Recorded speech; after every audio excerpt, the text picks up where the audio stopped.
At kung meron man po akong maririnig, ay hihinto ako sa pananalangin at patatapusin ko po muna kung ano yung inyong pinagkakwentuhan.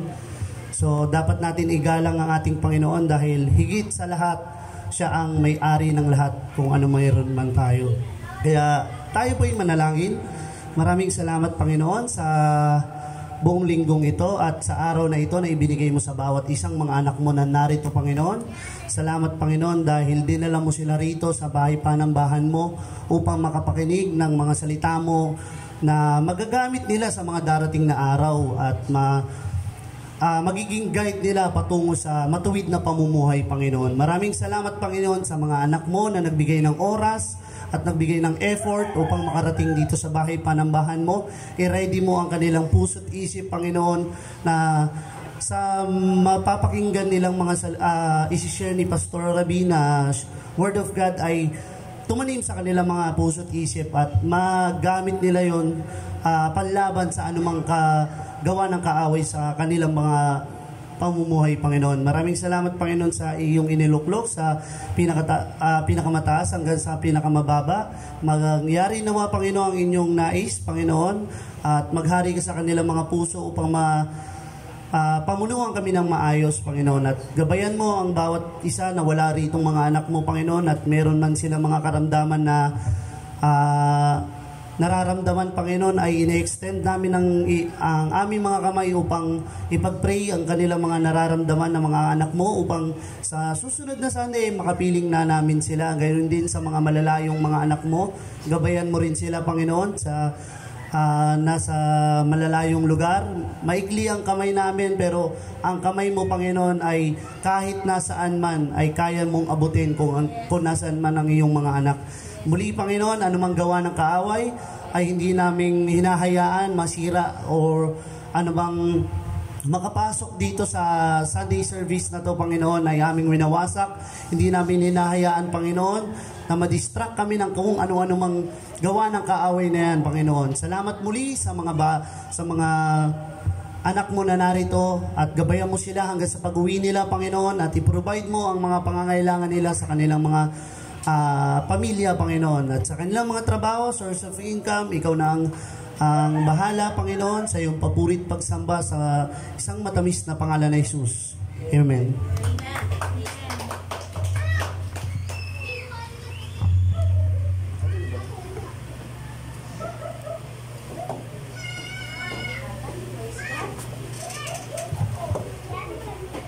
Praise the Lord. Nagagalak po akong makita kayong muli. Amen? Kumusta po, mga anak ng Diyos? Tagumpay po ba? Amen. Parang ang hina ng amen nyo. Tagumpay po ba? Amen. Palakpakan nga po natin ang Diyos na buhay. Ayan, so nagpapasalamat po ako dahil muli nagkita-kita tayo. So muli nyo pong ipinakita sa bawat isa na mahalaga ang fellowship. Bakit tayo nandito? Dahil ito ay ang ating, ano tayo? Hello, mga anak ng Diyos. Bakit tayo nandito pag Sunday? Ito ang ating mga, nakalimutan agad. Di ba may pamilya tayo? Ano ulit? Spiritual family. O, di ba? Kaya ka nandito. Di ba kahit saan ka pumunta, hanapin mo rin talaga pamilya mo? Tama po ba? Punta ka sa ibang lugar, hanapin mo pa rin. Kaya nga may salitang homesick ako. Kasi iba pa rin yung pamilya. Tama po ba? Iba pa rin yung naibibigay nitong tatag, lakas, tapang, na lumaban sa buhay pag ang pamilya na ang pinagkukunan mo ng lakas. Tama? So tayo, bakit tayo nagbibigay ng time pag Sunday? Hindi ako magsasawang ipaalala sa inyo na ikaw at ako ay belong or kabilang kasama sa spiritual na family. Kaya kapatid, wag mong panghinayangan. Wag mong kaligtaan. Kung hindi mo kinakaligtaan yung word, hindi mo rin kakaligtaan yung panahon na meron tayong chance na may fellowship. Kasi mahalaga po ito. Pwede ka mag-grow, oo, sa inyong personal devotion, sa iyong personal na pag-aaral ng salita ng Diyos, sa iyong prayer. Pero karagdagan, iba po talaga yung naibibigay ng ating sama-samang pagsamba. Na-miss ko kayo, mga anak. Kumusta po? So So ito po, sabi nga kanina ni Z, nagpapasalamat siya sa Lord kasi isa ito sa katugunan sa ating mga panalangin na muli, nawa, magbigay ang Diyos ng chance na magsama-sama tayo kasi nakakamiss talaga yung ating samahan, yung ating pagpapaalalahanan, pagdalanginan, kasi ito po talaga yung tunay na kabuuhan ng ating buhay Kristiyano. So yan, so nung last Sunday, ano yung ating topic? Anong topic natin last Sunday?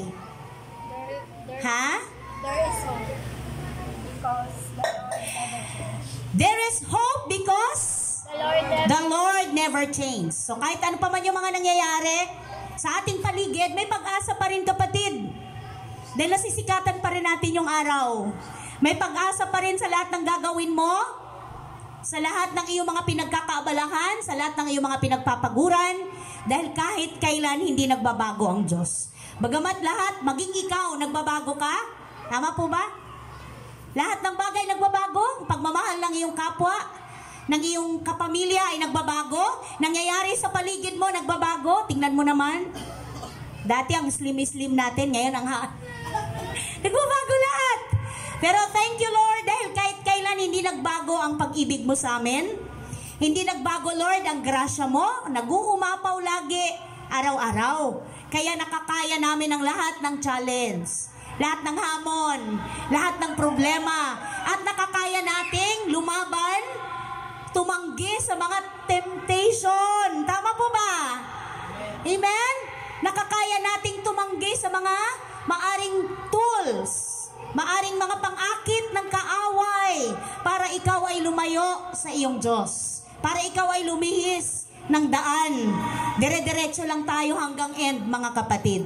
So isa ulit, paalala ko, ito pang fellowship natin ay isa sa magpapatibay at magiging daan para tayo po ay sama-samang lumalim pa sa atin pong relasyon sa Diyos. Napakahalaga po ng ating topic ngayon dahil ito po ay totoong mangyayari. Naging topic na natin ito minsan pero kailangan nating ulitin at namnamin ulit. Kailangan natin ulit maghingi sa Lord ng mas malawak pang karunungan upang yung kanyang revelasyon, yung kanyang message, yung kanyang kapahayagan ay malinaw nating makuha. Nababasa niyo po sa screen. Anong sabi, church? God, our second coming, pareho ba? Mahina eh. Si Giselle lang narinig ko. Ready? 1, 2, 3, go! Rapture at second coming, pareho ba? Okay. So, pwede sigurong naging question yan sa mind nyo. Rapture, second coming, pareho ba? Sasagutin ng Bible yan, hindi ako. Okay po? So, yan po ang ating pag-aaralan ngayon sa aklat ng, ano po yan nakalagay dyan? First Thessalonian o unang Thessalonica 4 verse 15 to 18. Sige po. Wala po tayong Bible kada isa, pero yung iba dyan may mayroong tawag nito sa cellphone, tama po ba? Pero dito sa screen makikita na natin. Okay, tingnan natin. 1 Thessalonians chapter 4 verse 15. Start tayo. Tayong lahat ay tumayo po at basahin po natin yung sinasabi dyan sa screen. Kasi malinaw naman po ninyong makikita. Sasabayan ko po kayo. Sige po, unang Thessalonica chapter 4. Tama po ba? Verse? Okay, basahin nyo po. Ito na sinasabi namin sa inyo, tayong mga nabubuhay pa at natitira pa hanggang Sa pagparito ng Panginoon ay hindi nasa mga namatay na. sa araw na yon. Ay ang tinig ng arkanghel at ang tunog ng trumpeta ng Diyos. At ang Panginoon mismo ay bababa mula sa langit na sumisigaw. Go! Ang mga At ang mga namatay na sumasampalatan ay gusto mabuhay muna. Pagkatapos tayo ng mga mabuhay pa ay natitira ay titupunin sa alapa kasama ng mga binuhay upang salubungin ang Panginoon sa himpapawid. Sa gayon, makakapilit natin siya magpakailanman. Kaya nga, kaya nga palangasinin ang mga loob ng bawat sa pamamagitan ng mga salitang ito. Amen. Pinagpala na po ng Diyos ang kanyang salita sa ating pagbasa. Tayo po yumuko at tayo po manalangin ng paggabay. Amang banal na makapangyarihan sa lahat, sa pangalan po ng iyong anak na si Jesus. Kami ay muli at patuloy na lumalapit sa inyo. Nagpapasalamat po kami sa amin pong kalayaan na magsama-sama po kaming sumamba sa inyo, sa spirito at katotohanan. Salamat o Diyos sapagkat malaya po naming naipapahayag ang kabutihan mo, ang katapatan mo. Ngayon po aming ipinagkakatiwala sa inyo ang sama-sama naming pag-aral ng inyong banal na salita. Panginoong Jesus, dalangin namin ang patnubay at gabay ng banal na Espiritu nang sa gayon po lubos naming maunawaan ang inyong mensahe. Tulungan niyo po kami na hindi lang namin basta mabasa, mapakinggan ang inyong salita. Higit sa lahat po, ang salita ninyo, yung bisa at kapangyarihan nito ay amin pong maranasan sa pang-araw-araw naming buhay. At ang bunga po nito sa amin ay totohanang pagpapakumbaba, pagsuko sa inyo, pananampalataya sa inyo, higit sa lahat po, pagsunod sa kalooban mo. Salamat sa mga anak mo na narito, Diyos. Higit mo silang kilala. Alam mo po kung ano ang kanilang mga daing, mga pagsusumamo. Dalangin ko po, katagpuin mo sila. Nawa, maranasan nila ang inyong katapatan. Anumang kabigatan po ay mapalitan ng kagaanan. Anuman pong mga sakit at karamdaman, makaranas ng kagalingan sa pangalan ni Jesus. Anuman pong mga pagdududa, makalaya po ang bawat isa at mapalitan ito ng pagtitiwala at pananampalataya sa inyo. Thank you, Holy Spirit. Salamat sa revelation. Salamat sa mensahe mo, Panginoon. Kausapin mo nga po kami, O Diyos, sa isang simpleng kaparaanan. Kami po ay mapagpala, lalo tigit ang aming spirito, ang aming kaluluwa. Sa iyo ang papuri, O Diyos. Gamitin mo lamang po ako bilang alulod, daluyan ng pagpapalang espiritual. Ikaw ang maitaas. Ikaw, O Diyos, ang mabigyan ng karangalan sa makapangyarihang pangalan ni Jesus. Ang lahat po ay magsabi ng Amen. Amen. Amen at Amen. Palakpakan natin ang Diyos. Praise God. Makaupo na po tayong lahat. So ang pamagat po dyan ng ating pag-aaral o pag-aaralan ngayon, rapture at second coming. Tama po ba? Pareho nga ba? So sabi ko nga kanina, sasagutin ng Biblia, ang sinasabi dyan, wala po tayong makikitang word na yun, na rapture sa scripture. Wala po. Pero malinaw dito sa 1 Thessalonians na ating binasa, ang sabi po dyan, ang word na rapture, nandyan po yata sa inyong screen. Greek word nito ay harpazo. Nandyan po ba? O literal meaning nito, snatch away or cut off. Cut up. Yan. Yung pag-snatch, pagkuha. Di ba sinabi pag-snatch, mabilis? Tama po ba? O cut up, itataas. So yun pong ibig sabihin ng rapture. So mahalaga pong atin itong patuloy na saliksikin, alamin, seryosohin, dahil totoo po itong mangyayari. Mangyayari po. So napakasarap pong isipin na tayong mga anak ng Diyos, hindi lang po dito ang ating pag-asa, hindi lang kung ano man yung mga pagpapalang meron ka na kapatid marahil na experience, tama? Kasi ikaw ay anak na ng Diyos, entitled ka na sa lahat ng blessing. Pero ang masarap, may ending man ang lahat dito, meron tayong pupuntahan sa langit. Amen po ba? Kaya nga po dito pa lang nagpa-practice na tayo. Nag-iinsayo na tayo, tinitrain na natin ang ating mga sarili, inihahanda na natin ang ating mga sarili, dahil pagdating natin doon, wala tayong ibang gagawin, kundi sumamba, magpuri sa ating Diyos na buhay.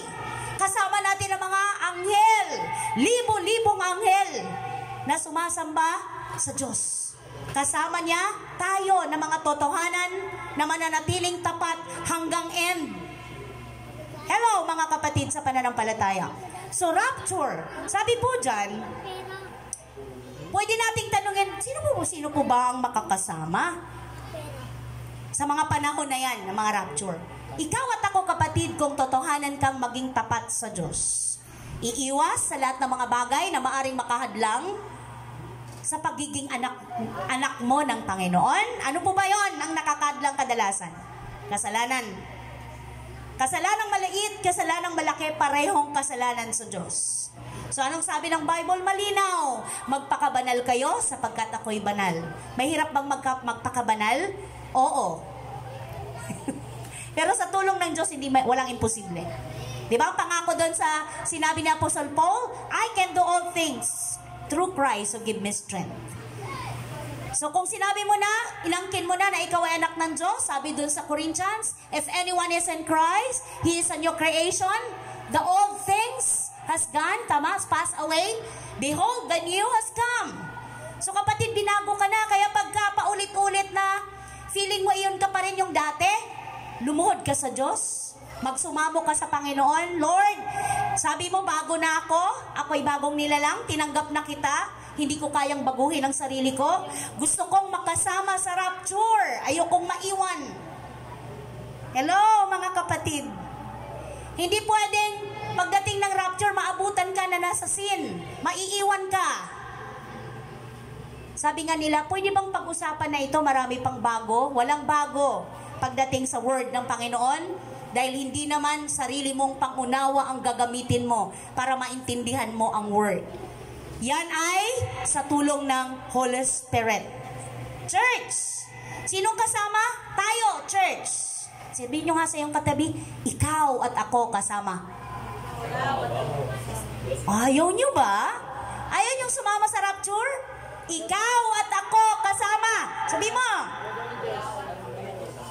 Praise the Lord, hiyang-hiya sila. Tayong lahat na sumampalataya sa Panginoon, ikaw at ako kasama sa pag-rapture kung ikaw, kapatid, ay magiging faithful hanggang end. Ang rapture po ay katuparan ng pangako ng Panginoon sa John 14:3. Tama po ba? Andyan po ba, kapatid? Sabi niya doon, at kapag naipaganda ko na kayo ng matitirhan, ako'y babalik at kasama ko kayo upang kayo'y makapiling ko kung saan ako naroon. Amen. Makakasama tayo ng Lord kung saan ang Diyos naroon tayo. Sarap, ano po? So doon sa ating binasa kanina sa 1 Thessalonians, ito yung mangyayari. Sabi dito, ito ang itinuturo ng Panginoon na sinasabi naman namin sa inyo. Tayo yung kinakausap ngayon. Tayong mga nabubuhay pa at natitira pa hanggang sa pagparito ng Panginoon ay hindi mauuna sa mga namatay na. Sa araw na yon ay maririnig ang tinig ng arkanghel at ang tunog ng trompeta ng Diyos, at ang Panginoon mismo ay bababa mula sa langit at sumisigaw, at ang mga namatay na sumasampalataya kay Kristo ay bubuhayin muna. So pagkatapos tayo namang mga buhay pa at natitira ay titipunin sa alapaap kasama ng mga binuhay upang salubungin ang Panginoon sa himpapawid, sa gayon makakapiling natin siya magpakailanman. So ibig sabihin mga kapatid, pag dumating ang Lord, may madadatnan sa atin. Sarap, no? So hindi lahat tayo. Naway ipag-pray natin yung Lord, gusto ko makasama, makaabot hanggang pagdating mo na buhay ako. Gusto nyo ba yon? Ako gusto ko. Pero kung hindi gusto ng Lord, wala tayo magagawa. Kasi lahat tayo may kanya-kanyang oras. Pero ang mahalaga doon, sigurado ka na anytime na pag kinuha ka ng Panginoon, dun ka sa piling niya. Amen po ba mga kapatid? Dumating man o hindi pa, pag end mo na, siguraduhin mo na sa Kanya ang punta mo. Dahil pagdating doon, wala nang bawian. Amen po ba? Kaya nga tayo patuloy na nag-aaral ng Word, kasi hindi lang doon natapos nung in-accept mo si Jesus as Lord and Savior. Meron ka pang misyon, may gagawin ka pa. Kaya ka pa buhay ngayon, kasi ang buhay mo gagamitin ng Lord para marami ang makasama sa rapture. Amen po ba? Maraming mga Christians na tulog. Hello! Gisingin! Dahil pag dumating ang Diyos na tulog, ang Christian na yan, maiiwan. Tama po ba mga kapatid? Gisingin! Tulog sa pananampalataya. Natutulog ang kanilang pagtitiwala sa Diyos. Natutulog ang kanilang relasyon sa Panginoon. Nagpapadaya sa mundo. Marami yan. Kasi kung talagang lahat ay gising sa faith, hindi tayo mahihirapang punuin ang lugar na to. dahil napakadaming mga Kristiyano. Pero ang tao wala pong maidadahilan kasi kahit saan may church. Left and right. Amen po ba? Mamimili ka lang kung saan ka mafi-feed, saan ka mag-grow, at saan ka tinawag para maging part ng family, ng spiritual family. Amen po ba? Amen. Maraming church. Pero saan ka nakakomit, kapatid? Saan ka gagamitin? Saan ka tinawag ng Lord para ang buhay mo magamit? Para yung church na yan ay magkaroon ka ng contribution sa pag-grow. Amen po ba? Ang church ay ikaw at ako. Tama po ba? Nagkakaintindihan po ba tayo? Amen. Hindi ang building. Hindi sa building na to nananahan ng spirit, kundi sa bawat isa sa atin. Kaya tayo yung may kakayahan na sumamba at magpuri sa Diyos. Amen po ba? Itong building na to mawawasak to, mawawala to, kahit anong tibay. Amen po ba? Kaya nga sabi nung ipag ko, sige pag-pray natin.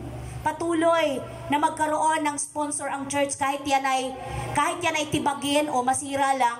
At least, magamit, maging convenient man lang ang mga anak ng Diyos kahit temporary lang. Amen po ba? Dahil lahat naman yan kalooban ng Diyos na ma-enjoy natin. Amen po ba mga kapatid sa pananampalataya? Amen. Kaya mahalaga po na bigyang pansin, bigyang diin natin yung word na rapture o pagdagit. Pagdagit yun yung word, pagdagit. Pagkuha sa atin ng Lord ng mabilisan. So nakita natin dyan sa Thessalonians, sa ating pinag-aralan, na lahat babaguhin. Sabi niya dito, sa verse, pagkatapos tayo namang buhay pananatira, ay sasalubungin natin ang ating Panginoon sa alapaap. Tapos, kaya nga, sabi niya doon, palakasin ninyo ang loob ng bawat isa sa pamamagitan ng mga salitang ito. So, the word of rapture, babaguhin po yung ating katawan. Dahil itong katawan na to, hindi ito pwede. Tama po ba? Itong katawan na to, na laman, dugo at laman, hindi ito pwede sa piling ng Panginoon. Kasi ito yung makasalanan. So, papalitan ito ng glorified body. Yung katawan na hindi na nagkakasakit. Yung katawan na hindi na nabubulok. Amen. Papalitan na yan. Kaya ang sabi dyan sa verse ng, meron po ba? 1 Corinthians? Meron po ba tayo? Meron po. Anong sabi dyan sa 1 Corinthians? Chapter ano yan? 15. 15 verse? 51 to 53. Ano pong sabi dyan? 51. Isang hiwaga ang sinasabi ko sa inyo. Hindi lahat tayo mamamatay, ngunit lahat tayo ay babaguhin. Glory to God. Malinaw. Sa isang sandali, sa isang kisap mata, kasabay ng huling pag-ihip ng trumpeta, sapagkat sa pagtunog ng trumpeta, ang mga patay ay muling bubuhayin at di na muling mamamatay. Babaguhin tayong lahat. Tama po ba sabi dito? Ang ating katawang nabubulok ay mapapalitan ng hindi nabubulok. Praise God. At ang katawang mamamatay ay mapapalitan ng ano po? Katawang hindi mamamatay. Isipin niyo po yon. Buti na lang po. Salamat sa Diyos. Kasi tayo dito, yung katawang ito, napakahina nito. Diba? Kunting ambon, kunting pagod, bumibigay, bumababa ang immune mo. Tama ba yon? Kaya, sabi nga ni Johnson, hindi maganda yung pakiramdam ko. Kaya sabi niya, hipuin mo nga ako, mainit nga. Kasi sabi ko na sa kanya, nagpaulan ka tas pagod. So, buti na lang, babaguhin itong katawang to. Ano pa bang meron ng katawang to? Ang katawang to, madaling bumigay, madaling magalit, madaling magtampo. Matukso. Madali daw matukso, sabi ni Johnson. Madaling matukso sa pagkain. Okay? Kasi masyado tayong mahilig kumain. Kaya tuloy, ang ending pagdating ng time, marami ng mga sakit-sakit. Okay. Kaya salamat sa Diyos kasi babaguhin yan. Isang kisap mata. Ang sabi doon, ano nga ba yung pag-aaral natin, Johnson? Ibabalik tayo doon sa ating teenager na Prime age. wow! No, between So, paano kung dumating ang Lord, nadadatnan ka, ikaw ay 80 years old na? Magiging So, between 16 to 21 years old. wow! Talaga? Ayon sa Oo. Ibabalik ka doon. Yung lakas mo na yan, yung parang bata. bumalik ka doon sa yung kisig mo, no? Mga 20s, 25, ganon. Between 16 to 21. Talaga, 21. Sa survey po yun sa Okay. Scholar. So, kung ano pa man, salamat dahil babaguhin yung ating katawang lupa. Meron pa ba tayong mga picture dyan nung ano? Meron May po. papakita tayo eh. Nakita niyo po yung picture na i-prepare ni Kim? Hello mga kapatid. Yan po yung, although ano nila yon, posible, di ba? Imahinasyon na base din doon sa binabasa nila. Pero totoo po ito na ito po yung mangyayari pagka kinuha tayo ng Panginoon. Ang ganda, no? So lahat siguro tayo gusto natin ma-experience yan. Tara na. Dahil, tara na, ngayon na. Para wala nang hirap, wala nang pagod. Hindi na tayo magpe-prepare, hindi na tayo. Praise the Lord. Salamat sa Panginoon kasi totoo talaga po itong mangyayari. Kasi sinabi ng Bible, di ba? Hindi natin ito katang-isip lamang. Hindi tayo nagkakwentong kutsero lang. Kaya nga, hindi mo gugustuhin, ikaw lang ang makasama dyan. Magpagamit tayo sa Lord na madala natin ang ating family. Tama po ba? Madala natin ang mga mahal natin sa buhay. Dahil hindi naman sigurado tayong masaya doon kung wala yung ating pamilya. Di po ba? Ang ating mga close friends, yung ating mga kakilala, kasi gagamitin ka talaga ng Lord para sila din ay magkaroon ng kaligtasan na makasama po sila sa rapture. So after po ng rapture, ang mangyayari, sabi niya dito, ang rapture din po magiging daan upang tayo pong mga anak ng Diyos ay hindi na po magdanas ng hirap. Hindi na natin mararanasan yung wrath of God. Yung galit. Alam niyo po ba yun? Hindi natin ma-imagine. Hindi natin maisip kung anong klase, kung anong hirap ang dadanasin ng mga taong tumanggi, umayaw kay Jesus. Hindi naniwala. Hindi naniwala. Hindi nanampalataya sa ginawa ni Jesus sa krus. Ni-reject nila si Jesus bilang Lord and Savior. Naku, hindi po natin maipaliwanag yan. Pero tayo po, ito yung pag-asa natin, yung rapture. Alam niyo po ba, pag dumating ang panahon na hahatulan na ng Diyos ang mundong ito, naku po, kahit saan magtago ang tao, walang mapupuntahan. Amen po ba? Walang matataguan. Hindi makaka-escape kahit saan. Kaya napakasarap isipin na ikaw at ako na nanampalataya sa Panginoon, hindi na natin madadanasan. Di ba ang sabi doon sa Matthew? Yung mga sakit na hindi mo na-imagine magkakaroon. Di ba sa COVID pa nga lang bumigay na ang tao? Hello! Gutom pa nga lang bumigay na ang tao. Ano pa bang mga sakit na matindi na ipinaranas sa mundo? Ano pa? Bukod sa pandemic na COVID. Meron pa ba? Ebola virus? Oo. Ano pa? SARS? Ano pa? Yung mga HIV na yan, di ba? Pinapahintulot ng Diyos. Ang mga tao bumibigay na, marami nag-suicide kasi hindi nila kaya. Tama po ba? Pero pagdating ng time na ibuhos ng Diyos ang kanyang puot sa sangkatauhan dahil sa pagtanggi nila sa Panginoon, hindi po biro, hindi kakayanin. Alam niyo po ba, may maiiwan pa, di ba? May maiiwan pag nag-rapture. Maraming mga tao, konting hirap pala ngayon bumibigay na. Paano na lang? Kung pagkatapos ng rapture, kapatid, naiwan ka, wala na ang Holy Spirit. Dahil pati ang Holy Spirit wala kasama na. Ngayon, nakakaya natin lahat ng hirap, challenge sa buhay, kasi nandyan ang Holy Spirit. Naniniwala po kayo doon? Amen. Kumo-comfort sa'yo, nagbibigay sa'yo ng lakas, nagpapaalala sa'yo ng word, ng mga pangako ng Diyos. Na pag nahirapan ka, balikan mo ang promise niya. Balikan mo yung mga talata sa Bible. Kaya nga sabi dyan, kanina sa Joshua, meditate mo ang word day and night. Kasi yun ang magpapatibay sa faith mo. Yun ang magpapasustain sa relasyon mo sa Diyos. Na kahit anong mangyari, nakastand ka hanggang end. Hindi ma-end ng mundo hanggang end ng buhay mo, kapatid. Amen po ba?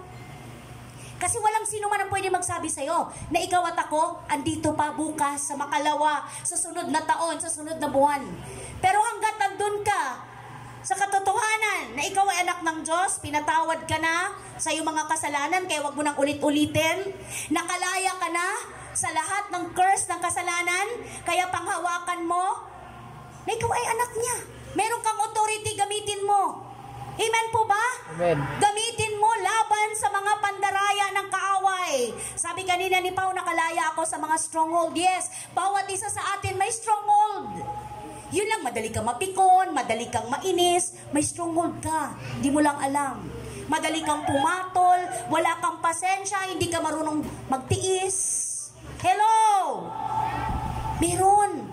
Kaya pag inalam mo yung word ay ito pala ay mga entry point ng kalaban para ako ay bumagsak, para ako ay bumigay, para bitawan ko ang authority ibinigay sa akin ng Diyos. Kapatid, ang kaligtasan ay hindi nawawala. Pero pag ikaw, hindi mo prinactice ang authority binigay sa ng Lord, talunan ka. Pwedeng matapos sa maghapon mo, natalo ka, at hindi yun yung kalooban ng Diyos sa'yo. Amen po ba? Ang kalooban ng Lord sa atin, ng kanyang mga anak, sa lahat ng aspeto ng buhay natin, tayo po ay magtagumpay. Hello? Amen po ba? Number 1 dyan, emosyon. Kasi pumapasok ang kaaway sa senses natin. Amen po ba? Kadalasan, sa atin pong emosyon, sa senses, doon pumapasok ang kalaban. So sa atin pong pagpapatuloy, after po nun, sabi po dyan sa ating pag-aaral, after po ng rapture, makikita natin, ang sabi ng Bible, magkakaroon ng judgment seat. Yung seat of Christ. Yung hindi to judge ng mga unbeliever. Di ba? Na-rapture na tayo. Pag na-rapture na tayo, nandun na tayo sa piling ng ating Ama sa langit. Meron doon, tawag nito, awarding na magaganap. Wow, sarap. Meron ba tayo dyan?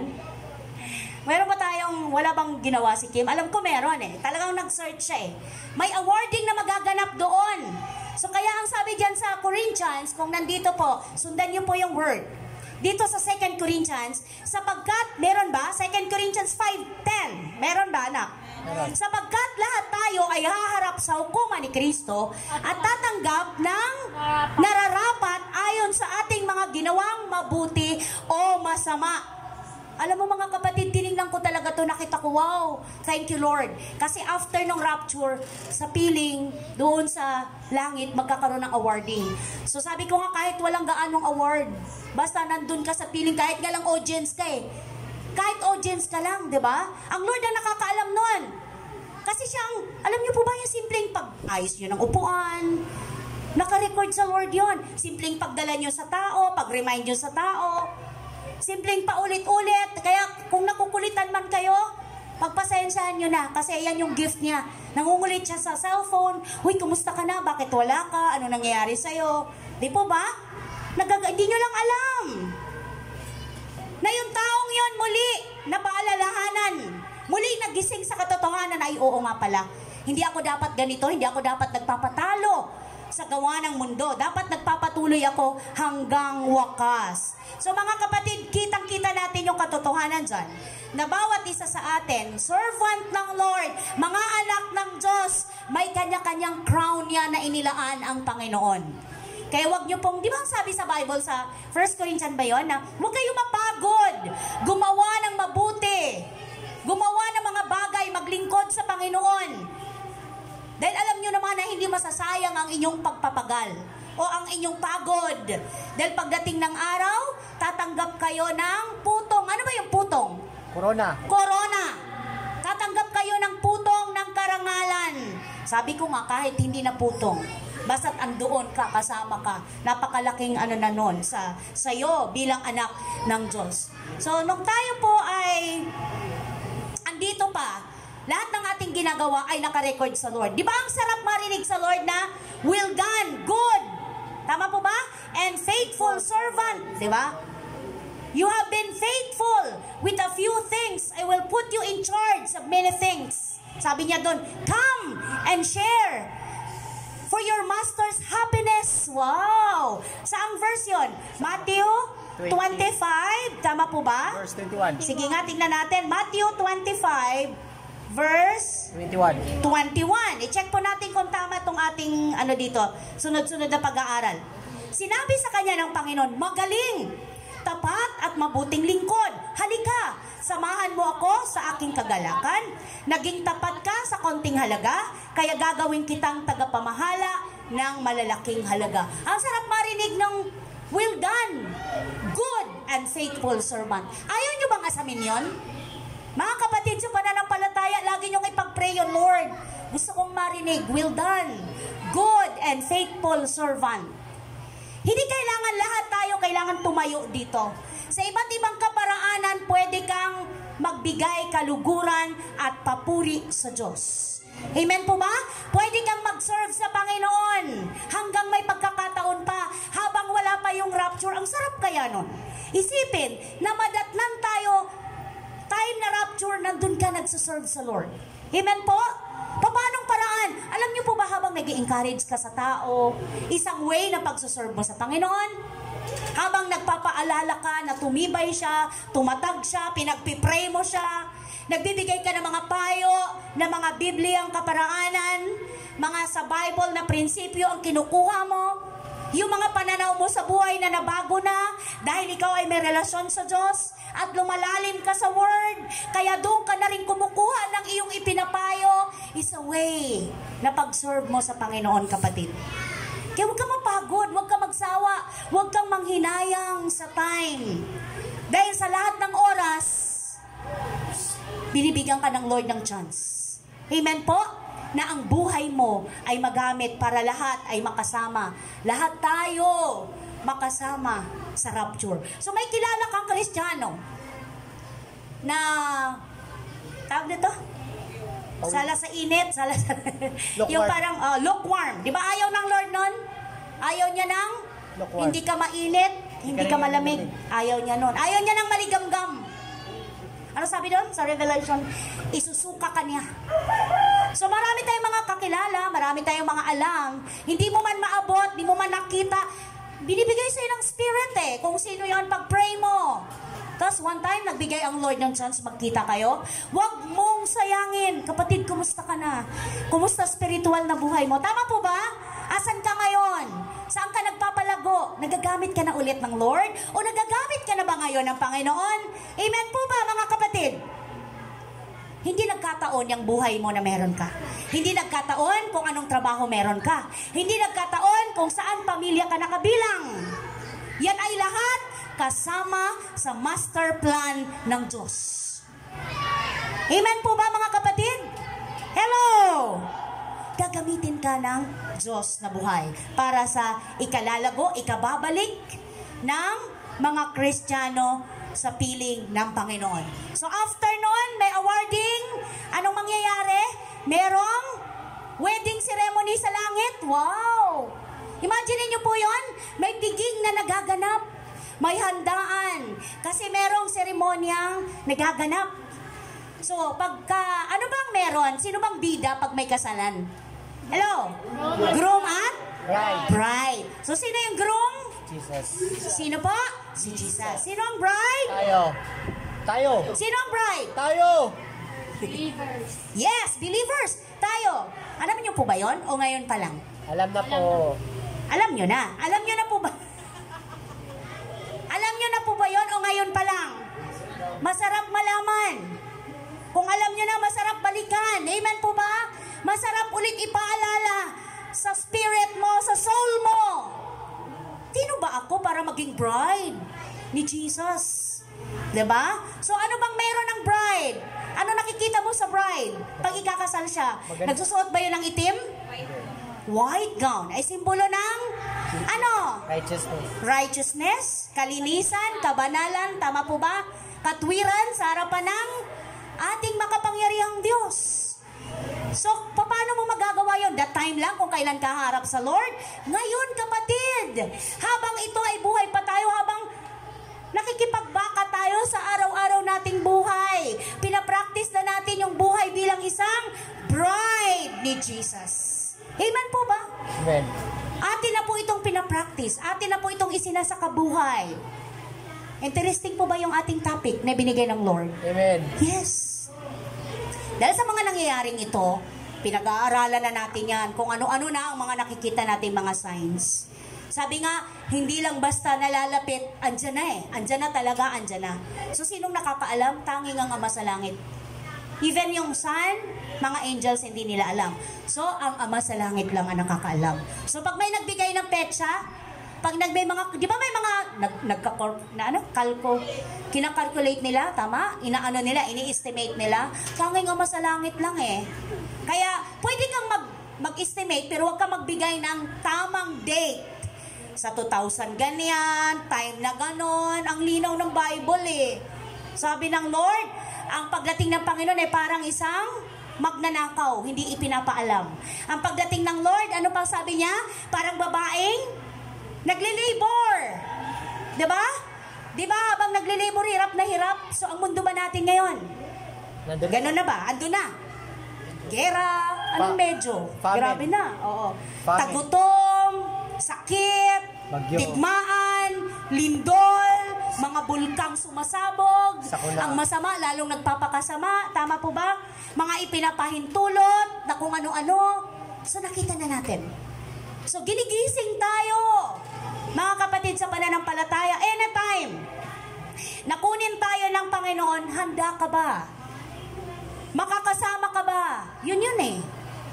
Kasi hindi porket andito ka sa church, ay, ako, 100% Kristiyano ako. Kumusta ang buhay mo? Monday to Saturday. Kumusta ang buhay natin habang wala tayo sa fellowship? Amen po ba? Ang Diyos at ikaw lang ang nakakaalam. Ang Panginoong Jesus lang ang nakakaalam, kapatid. Dahil tayo ay magsusulit sa ating Diyos na buhay. Tingnan po nga po natin yung ano dyan, ano sabi dyan, anak? Wedding? Meron dyan Wedding of the Lamb. Revelation ba yan next? Revelation 19. Verse, tingnan nga po natin sa Pahayag. Pahayag, chapter, ano yan kapatid? 19. 19, City of 19 verse 7. Ano sabi dyan? Magalak. Magalak tayo at magsaya. Luwalatiin natin siya sapagkat sumapit na ang kasal ng kordero at inihanda na ang kasintahang babae ang kanyang sarili. Ano pa yung next? Dire-diretso hanggang 9. Hanggang 9. Sabi niya, binibihisan siya ng malinis at puting-puting lino. Ang lino ay ang mabubuting gawa ng mga hinirang ng Diyos. Malinaw, di ba? So sabi natin dito kanina, yung white gown ay sumisimbolo ng mga kabutihang ginawa ng mga anak ng Diyos during ng time na nandito tayo. Ito yun ngayon, kapatid. Ito yun. So ano yung next? Ano pa yung sabi dyan? At sinabi sa 9. 8, 9 na. At sinabi 19, 9. Anghel, isulat mo ito. At sinabi ng anghel, isulat mo ito, pinagpala ang mga inyayayahan sa kasalan ng kordero. Idinugtong pa niya, ito Ang tunay na ay tunay na na mga salita ng Diyos. Praise God.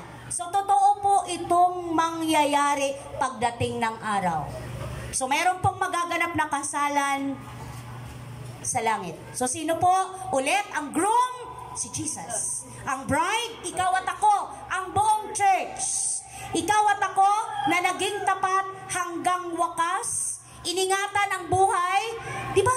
Napansin niyo po ba? Ang ikinakasal, iniingatan niya yung sarili niya. Tama po, di ba? Inilalaan niya ito para sa kanyang groom. Ganon din po tayo. Kasi ang buhay natin nakalaan na sa ating Panginoon. Kaya pag ikaw ay malinaw sa'yo, naiintindihan mo kung sino ka ngayon. Anong sabi doon? Binago ka na. Anong sabi doon? Ipinanganak ka ng muli. Anong ipinanganak sa'yo? Anong ipinanganak sa'yong muli? Ano po? Spirit. Amen. Spirit. Binago ka na. So, iingatan mo kung paano ka mamuhay ayon sa kalooban na ng Holy Spirit. Ayon na ng sa patnubay at gabay ng Holy Spirit. Ayon na sa kaluguran ng ating makapangyarihang Diyos. So, tapos na. Napunta na tayo doon, nasa rapture, nagkaroon na ng awarding, nagkaroon na ng kasalan. Kapatid, saka palang papasok ang second coming. First na pumunta rito si Jesus, pinanganak siya bilang Savior. Pagpunta niya pangalawa, anong role ang gaganapin niya? Judge. Gagampanan niya bilang isang? Judge. Ano po? Judge. Judge. So, kung ang role ng Panginoon ay hukom, ano kaya tayo? Ano kaya ang mga tao? Paano na lang? kung sila ay nagbaliwala sa warning, nagbaliwala sa message ng salvation. So magkaiba po ang rapture at second coming, magkaiba. Mauuna si rapture. Mauuna. Ang sarap kasi ang mangyayari ayon sa pag-aaral, ang mangyayari hindi na dadanasin ng mga nakasama sa rapture ang galit at puot ng Diyos. Kasi ang second coming, ayun yung pagja-judge niya sa mundo. Hello mga kapatid sa pananampalataya. So nakita natin yung second coming, nakita niyo po yan? Nakikita niya? Imahinasyon, pero pwedeng totoo. Base doon sa Bible. Base doon sa inilarawan nila ito, sinulat nila ito, drawing nila ito, base doon sa pag-aaral nila sa salita ng Panginoon. So sabi dito, sa second coming, mag-base pa rin po tayo sa Bible. Sa second coming, sabi po dyan, bago pa man ilahad o isulat ito sa New Testament, doon pa lang po sa Old, sa Book of Zechariah o Zacarias, andun na po, ipinahayag na ni Propeta ni Zacarias. Sabi niya doon, nandyan po ba, Zacarias? Hello mga kapatid? Ano pong ano yan? Zacarias? Wait lang, titingnan ko dito. Chapter 14 verse 4. Sa araw na yon, tatayo si Yahweh sa bundok ng mga olibo sa gawing silangan ng Jerusalem. Tingnan nyo po, tingnan nyo. Seryosoin nyo to. Magkakaroon ng maluwang na libis sa gitna ng bundok pagkat mahahati ito mula sa silangan hanggang kanluran. Ang kalahati ay mapupunta sa hilaga at sa timog naman ang kalahati. Dito pa lang makikita na natin, mga kapatid ko sa pananampalataya, ang pagbaba ng Lord ay sa Mount of Olive ba? Mount of Olive. Na kung saan ito po ay talagang makikita natin sa Israel, talaga siya tatapak. Sa Israel. Hello? Ano ba nangyayari ngayon sa Israel? War. Bakit kaya? Inaagaw ng Muslim. Bakit kaya pinahintulot ng Diyos yun? Kasi mismo yung mga Hudyo, tinanggihan nila si Jesus, di ba? Tama po ba? Tinanggihan nila ang pagiging Savior. Sila mismo. Hindi sila naniwala na si Jesus ang Messiah. Prophet lang sa kanila. Oo, samantalang itong bansang Israel pinili, tinawag ng Diyos. Napakaliit lang nitong bansang to. Pero powerful itong bansang to kasi sila yung maraming mga high-tech na mga powerful weapon. Kita mo? Sabi, bakit hindi tumatama yung mga, anong tawag nun kapatid? Yung bakit hindi tumatama? Mayroon silang panangga, ano? Mayroon silang pangsalo. Kita mo kung gaano ka-high-tech? May pangsalo sila. Pag-aralan po natin sa susunod. Kasi sabi ko nga, Lord, tulungan niyo po kami na pag-aralan namin ito. Kasi kailangan tayong mga Kristiyano ay hindi maging walang kaalam-alam. Tama? Dapat tayo ay alam natin yung mga nagaganap na ito.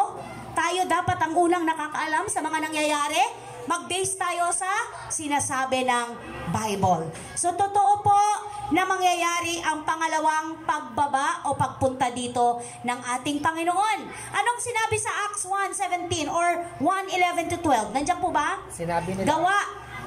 Nung time na yon na umakyat si Jesus, tama po ba?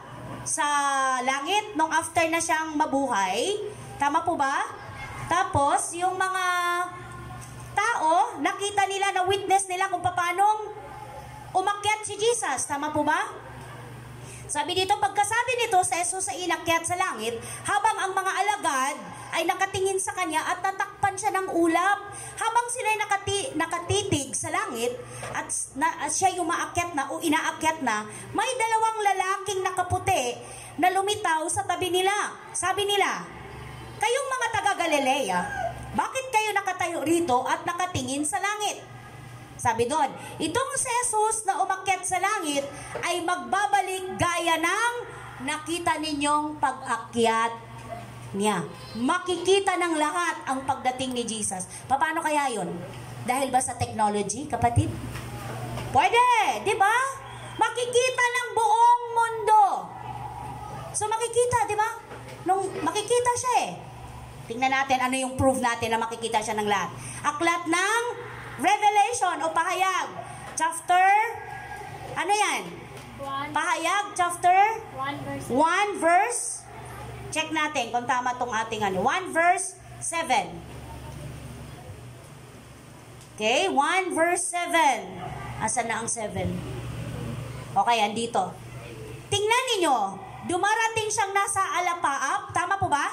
At makikita siya ng lahat. Nandyan po ba? Tapos, ang sabi dito, pati ng mga tumusok sa kanya. Pati ng mga taong nagpahirap kay Jesus, makikita siya. Makikita siya ng lahat. So, anong sabi niya dito? Tatangis. Tatangis ang lahat ng liti sa lupa dahil sa kanya magkagayon o mangyari nawa. Amen. So makikita siya ng lahat ng buong mundo. So anong ibig sabihin nun? Gagamitin yung technology. Makikita siya ng, hindi lang siya bababa sa isang, parang part lang ng ano, lahat kitang-kita siya. So magugulat ang lahat, totoo pala. Mga kapatid ko sa pananampalataya, seryosohin po natin yung word ng Panginoon. Kasi ito po ay may katotohanan na mangyayari. Tingnan nyo po yung sabi dyan sa, meron pa ba? Sa Revelation, ito yung totoong talagang ano, siya talaga na Diyos na makapangyarihan sa lahat, na ipinahayag ni Juan. Pahayag 19, meron po ba? Wala po. Hindi po nalabay. Hindi mo na nahabol. 11, sabi dito, pagkaraan nito ay nabuksan ng langit, nakita ko ang isang kabayong puti, ang sakay niya ay tinatawag na tapat at totoo. Sapagkat matuwid siyang humatol at makipagdigma. Si Jesus lang po ito. Parang nagliliyab na apoy ang kanyang mga mata at ang kanyang ulo ay merong maraming korona. Nakasulat sa kanya ang isang pangalan niya na siya lamang ang nakakaalam ng kahulugan. Basang-basa sa dugo ang kanyang kasuotan at ang tawag sa kanya ay Salita ng Diyos. Sumusunod sa kanya ang mga hukbo ng langit na nakadamit ng malinis at puting lino at nakasakay rin sa kabayong puti. May matalim na tabak na lumalabas sa kanyang bibig na gagamitin niyang panlupig sa mga bansa. Mamamahala siya sa mga ito sa pamamagitan ng tungkod na bakal at paaagusin mula sa pisaan ng ubas ang alak ng puot ng Diyos. Ito na yung wrath of God. Yung galit, ibubuhos na makapangyarihan sa lahat. Nakasulat sa kanyang kasuotan at sa kanyang hita ang ganitong pangalan: Hari ng mga hari, Panginoon ng Panginoon. Sino yon? Si Jesus lang yon. King of kings and Lord of lords. Mga kapatid, totoo po ito. Mangyayari po ito. Kaya asamin natin, mag-pray tayo lagi na tayo po'y makasama sa rapture. Hindi, maganda lang pakinggan ng rapture, di ba? Rapture. Pero ano bang ibig sabihin? Ang ibig sabihin, ikaw at ako, na tunay na may relasyon kay Christ, namuhay, na may kabanalan at ayon sa kanyang katwiran, namuhay sa katotohanan, makakasama sa piling ng ating makapangyarihang Diyos. Isipin niyo po, ako nga in-imagine ko, paano yung sabi ng Lord, una niyang bubuhayin yung mga patay. Paano yung mga nasa dagat, diba? Paano yung mga nag-crash yung airplane? E ako inisip ko pa nga, paano yung mga, ano tawag nun? Yung ginawa kay Nanay Ludi? Sinulog. Oh, yung kirinimake. Lahat po yun magkakaroon ulit ng form. Pero, hindi na mortal body. Magkakaroon na ng glorified body. Sarap, ano po? May imposible ba sa Lord? Wala. Bakit? Siya may-ari ng lahat eh. Siya may likha sa'yo. Lahat ng kasulok-sulukan, lahat ng ugat mo, alam niya yan. Bilang niya. Sabi nga, di ba sa Matthew, huwag kayong mag-alala. Maging ang buhok ninyo, bilang niya. Amen po? Bilang niya. So, salamat sa Panginoon. Kung tayo naglilihim tayo kung kanino, sa Lord, wala tayong maililihim. Nakikita niya ang lahat ng bagay sa ating buhay. Amen po ba? So sa patuloy nating pag-aaral, mga kapatid ko sa pananampalataya, magkaiba po ang rapture sa second coming. Magkahiwalay na mangyayari. Una, rapture muna, saka ang second coming. Dahil ang second coming po, ito yung pagbaba na ng Panginoon upang ihatulan or i-judge ang mundo. So ang tanong, may mga Kristiyanong maiiwan? Mayroon. May pag-asa ba sila na maligtas ulit? Meron. Pag-aralan natin sa susunod. Meron. Pag-aralan natin po. Tuloy-tuloy natin yon sa tulong ng Holy Spirit dahil kailangan po natin itong pag-aralan. So ano po ba? Nakita na natin kung ano yung mangyayari sa atin sa hinaharap, sa darating. Mga kapatid, may hamon dyan. May pagtatapos na sinabi dyan sa ating pag-aaral. Nice. Yan muna. Anong sabi? Nais mo bang makasama sa rapture? Manampalataya ka? Sa salita ng Diyos, mamuhay na nakakalugod. Mamuhay ka na nakalulugod sa Diyos. Kaya ba? Amen. Amen. So, anong sabi dyan sa hamon or challenge? Meron po ba? Hebrew 11, Hebrew 11, 5. 11 verse 5. Anong sabi diyan sa Hebrew 11 verse 5? Dahil sa pananampalataya, si Enoch ay hindi nakaranas ng kamatayan.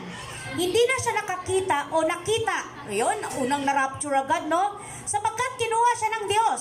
Sinabi sa kasulatan na si Enoch ay naging kalugod-lugod bago siya kinuha ng Diyos. So, anong mensahe? Bago ka kunin, kapatid ng Panginoon, maging kalugod-lugod nawa ang buhay mo. Dadaan ka muna doon. Kaya yung mga pagsubok, kaya yung mga struggle mo, magtatagumpay ka dyan kung fully 100% susurrender ka sa Diyos. Kasi kung talagang surrender ka naman sa Panginoon, walang struggle. Amen po ba? Walang struggle pag surrender ka sa Lord. Dahil may tulong may comfort, may gabay, may helper. Sinong helper mo? Ang Holy Spirit. So walang dahilan. Kaya mo. Amen po ba? Amen. Kaya mong tanggihan ang kasalanan. Kaya mong labanan ang kahinaan. Kaya mong tanggihan kung sino ka dati. Amen po ba? Kaya mong tanggihan ang laman. Dahil may helper ka. Ang Panginoon, ang Holy Spirit. Dahil buhay ka na born again ka na born again na ang spirit mo. Kaya anytime pwede kang humingi ng tulong sa Diyos. Amen po mga kapatid sa pananampalataya. Palakpakan po natin ang Panginoon. May aral po ba tayong nakuha ngayon? Amen. Praise God. So tayo po ay patuloy na magpalakasan habang may panahon, habang may chance, magbigay tayo ng time sa fellowship kasi doon tayo lalago at lalalim at tatatag sa ating relasyon sa Diyos. Let us pray. Let us pray. Hallelujah. Hallelujah, Jesus. Ama, maraming salamat sa tagumpay ng aming pag-aaral sa ngalan ng iyong anak na si Jesus. Salamat po sa mensahe mo patungkol sa rapture at second coming ng Panginoon. Thank you, Lord, dahil tinuturuan mo kami ng mga bagay na mahalaga, naging malinaw sa amin ang katotohanan tungkol sa rapture at sa second coming. Lord, nais pa namin pa na luminaw pa, lumawak pa, malaman pa namin ang mga bagay-bagay na may kaugnayan sa aming spiritual na buhay. Nang sa gayon makapaghanda kami at patuloy na makapamuhay na nakalulugod sa inyo sa tulong ng Holy Spirit.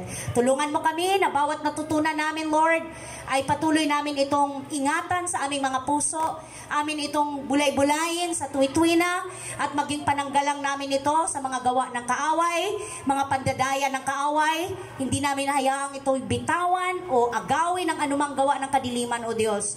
Sa tulong mo, Panginoon, walang imposible. Maraming salamat po sa kabutihan at katapatan mo sa iyong mataas na papuri. Kayo po ang kumumpleto ng message na ito, Lord, sa puso ng mga anak mo.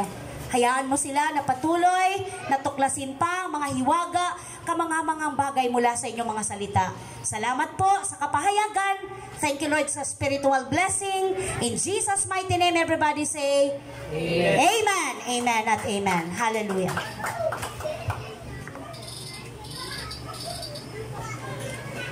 Ayun po, dadako naman po tayo sa pagbibigay. Makibukas po tayo sa 2 Corinthians 9:6 verse 6 to 9. Remember that this, whoever sows sparingly will also reap sparingly, and whoever sows generously will also reap generously. Each of you give what you have decided in your heart to give, not reluctantly or under compulsion. For God loves a cheerful giver, and God is able to bless you abundantly, so that in all things and at all times, having all that you need, you will abound in every good work. As it is written, these have freely scattered their gifts to the poor, for their righteousness endures forever. Meron po akong 3 bagay na i-share po sa inyo tungkol sa pagbibigay. So, yung first po is na takil po dun sa verse na binasa ko at napakinggan nyo is yung to give generously. Second is to give generously, then verse 9. Yung second is to give willingly, and the third is to give cheerfully. First, give generously. Sabi nga doon, the more you give, the more you receive. Doon sa verse 6 po is, nakikita po natin doon na kung magtatanim po tayo ng kakaunti, aani din po tayo ng kakaunti. Kung tayo po ay magtanim ng marami, aani naman po tayo ng marami.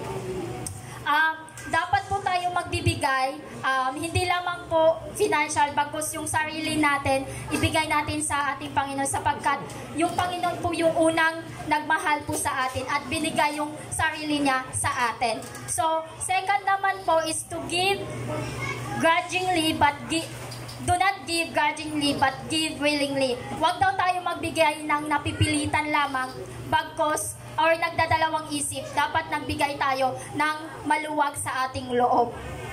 Doon naman po yun sa verse 7 po na each man should give what he has decided in his heart to give, not reluctantly or under compulsion daw. So, yung pagbibigay po is nagmamatter po yun, ikaw at ang Panginoon. So, dapat i-search po din natin ang ating mga puso kung bakit po dapat tayo magbigay sa gawain ng ating Panginoon.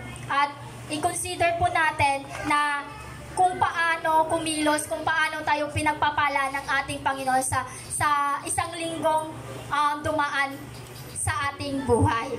Kasi every week po tayong nag-aano. Then, third po is yung give cheerfully as a witness to your love for God. Alam naman po natin kung gaano tayo kamahal ng ating Panginoon. Dapat ibalik natin sa Kanya ng may kagalakan na masaya ang ating puso. Kaya mga kapatid, dapat natin put our trust in Jesus, lalo na po pag sa gawain niya, sa pagsiserve sa Kanya, wholeheartedly po. So, at kung ano man po yung ibinigay ni Jesus sa atin, matuto po tayong ibalik sa Kanya. Hindi lamang po yung yung pera na ibibigay natin, kasi mas mahalaga po yung buhay natin na ibigay natin sa ating Panginoon.